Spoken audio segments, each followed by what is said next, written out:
يا أيها المزمل قم الليل إلا قليلا نصفه أو انقص منه قليلا أو زد عليه ورتل القرآن ترتيلا إنا سنلقي عليك قولا ثقيلا إن ناشئة الليل هي أشد وطئا وأقوم قيلا إن لك في النهار سبحا طويلا واذكر اسم ربك وتبتل إليه تبتيلا رب المشرق والمغرب لا إله إلا هو فاتخذه وكيلا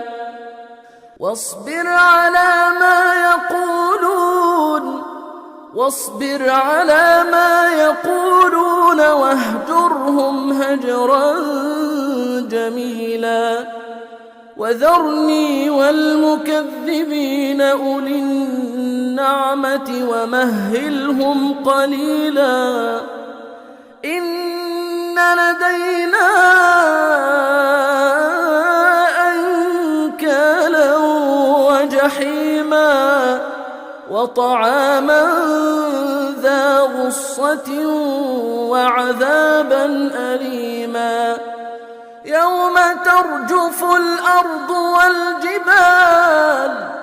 يوم ترجف الأرض والجبال وكانت الجبال كثيبا مهيلا إنا أرسلنا إليكم رسولا شاهدا عليكم كما أرسلنا إلى فرعون رسولا فعصى فرعون الرسول فأخذناه أخذا وبيلا فكيف تتقون إن كفرتم يوما يجعل الولدان شيبا السماء منفطر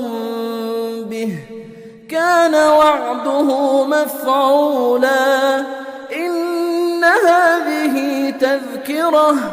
فمن شاء اتخذ إلى ربه سبيلا إن ربك يعلم أنك تقوم أدنى من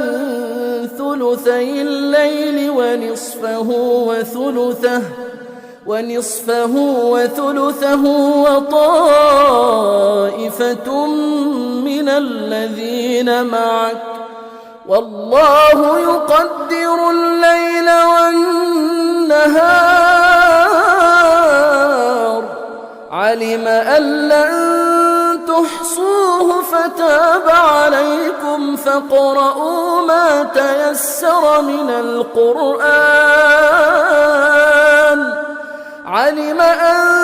سيكون منكم مرضى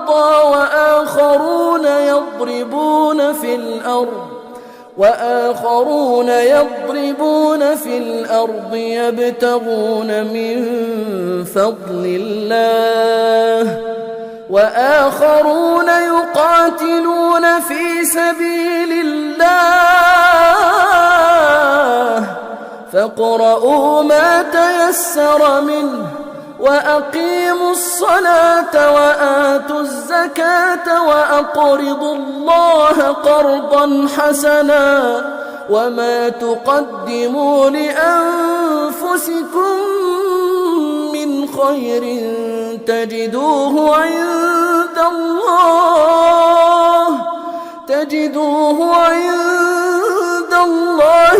خيرا وأعظم أجرا وما تقدموا لأنفسكم من خير تجدوه عند الله هو خيرا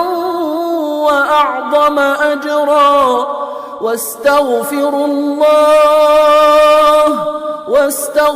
الله إن الله غفور رحيم.